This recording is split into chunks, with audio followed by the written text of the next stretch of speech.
নমস্কার বন্ধুরা, আমি সঞ্জু। রোজকার মতন আজকেও স্পেশাল একটা রেসিপি নিয়ে চলে এসেছি। তো আজকের রেসিপিটা একেবারে জলের মতন সহজ আর অল্প সময়ে সামান্য কিছু উপকরণ দিয়ে দুর্দান্ত একটা রেসিপি। তাই তোমাদের কাছে আমার একটাই রিকোয়েস্ট, তোমরা যেন পুরো ভিডিওটা দেখো, স্কিপ করো না। আজকের রেসিপি কড়াই চিকেন। তো কড়াই চিকেন তৈরি করার জন্য প্রথমেই তোমাদের দেখিয়ে দিচ্ছি যে কি আমি ভেজিটেবল নিয়েছি। আচ্ছা দেখো, এখানে আমি একটা ক্যাপসিকামকে ঠিক এইভাবে চৌকো করে কেটে নিয়েছি, আর মাঝারি সাইজের দুটো পেঁয়াজের এই পাপড়িগুলো এইভাবে খুলে নিয়েছি, আর হচ্ছে 7-8টা লঙ্কা আমি টুকরো করে নিয়েছি, আর এইদিকে বেশ খানিকটা আদা রসুন বেটে নিয়েছি। আর কড়াই চিকেনের জন্য যেটা স্পেশাল ভেজিটেবল সেটা হচ্ছে টমেটো। এখানে আমি 800 চিকেনের জন্য 400 টমেটো নিয়েছি, আর টমেটোগুলো এরকম দু আধখানা করে কেটে নিয়েছি, আর এই বোটার অংশটা যে আছে এটাকে আমি ফেলে দেব। আর এইদিকে দেখো, 800 চিকেন আমি বেশ ভালো করে ধুয়ে নিয়েছি, আর ধুয়ে এই দেখো এরকম বড় বড় করে কেটে নিয়েছি। আর এই রেসিপিতে কিন্তু চিকেন ম্যারিনেশনের কোনো প্রয়োজন নেই, জাস্ট উপকরণগুলো রেডি করবে আর রান্না শুরু করে দেবে।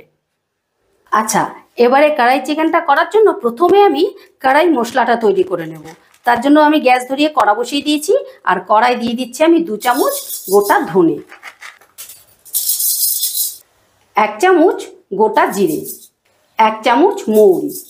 আচ্ছা, আর এখানে দেখো 5টা শুকনো লঙ্কা নিয়েছি, একটা জয়িত্রী নিয়েছি, একটা স্টার অনিজ নিয়েছি, 5টা এলাচ নিয়েছি, আর 3টে আমি দারচিনি স্টিক নিয়েছি।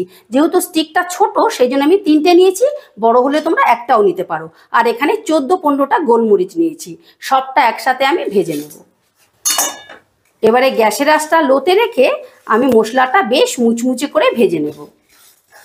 মশলাটা মুচমুচে করে ভেজে নিয়ে তোমরা একটা প্লেটে ঢেলে এটাকে ঠান্ডা করে গুঁড়ো করে নিতে হবে, কিন্তু একদম ডাস্ট করবে না, একটু দানা দানা রাখবে। তাহলে কি হবে, খাবার সময় যখন মশলাটা মুখে পড়বে তখন খেতে বেশ ভালো লাগবে।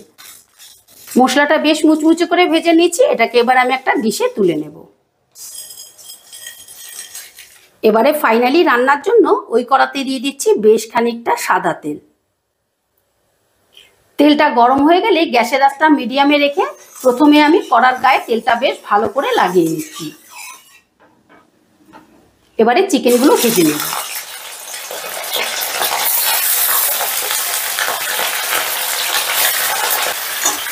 এবারে চিকেনগুলোকে বেশ লাল লাল করে ভেজে নেব। আর হ্যাঁ, এই রেসিপিতে কিন্তু তেলের পরিমাণটা একটু বেশি লাগবে, তবে তোমরা যেই রকম তেল পছন্দ করো সেইভাবেই রান্না করো। কিন্তু আমি যেহেতু একদম রেস্টুরেন্ট স্টাইলে করছি, তাই ওদের অ্যাকর্ডিং আমি তেলটা দিলাম। আর ঠিক পারফেক্ট টেস্ট আসার জন্য কিন্তু এই প্রসেসগুলো অবশ্যই ফলো করতে হবে। চিকেনটা বেশ ভালো মতন ভাজা হয়ে গেলে এবারে আমি দিয়ে দেবো কাঁচা লঙ্কা, একই সাথে দিয়ে দিচ্ছি টমেটো। এই রান্নায় কিন্তু একেবারেই জল দেব না, এই চিকেনের জলে আর টমেটোর রসেই কিন্তু রান্নাটা হবে। আর এখানে আমি 800 চিকেনের জন্য 400 গ্রাম টমেটো নিয়েছি, তোমরাও কিন্তু যেরকম চিকেন নেবে সেই অনুসারে টমেটোটা নেবে। আচ্ছা, এবারে কাঁচা লঙ্কা টমেটোটা দিয়ে চিকেনটা একটু নাড়াচাড়া করে মিশিয়ে দিচ্ছি। মিশিয়ে দিয়ে আমি 7 থেকে 8 মিনিটের জন্য ঢাকা দিয়ে দিচ্ছি টমেটোটা সেদ্ধ হবার জন্য, গ্যাসের আঁচটা মিডিয়ামে রেখে। 8 মিনিট বাদে ঢাকাটা তুলে নিলাম।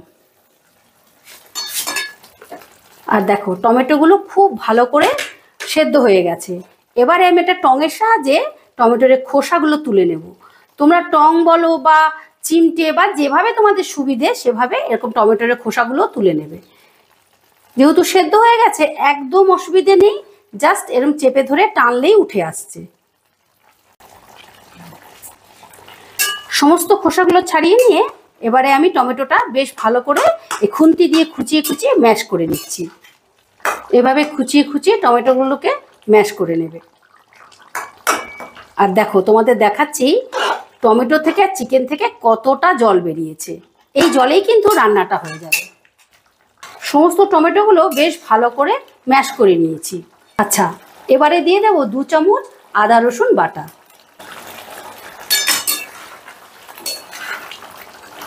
আদা রসুন বাটাটা দিয়েও চিকেনটা একটু নাড়াচাড়া করে নিচ্ছি। আদা রসুন বাটাটা একটু মিশিয়ে নিয়ে দিয়ে দেবো গুঁড়ো মশলা। দিয়ে দিচ্ছি স্বাদ মতো নুন, হাফ চামচ হলুদের গুঁড়ো, 2 চামচ ধনের গুঁড়ো, হাফ চামচ জিরের গুঁড়ো, আর দিয়ে দিলাম 2 চামচ কাশ্মীরি লঙ্কার গুঁড়ো। এবার চিকেনটাকে মশলার সঙ্গে বেশ ভালো করে কষে নেব।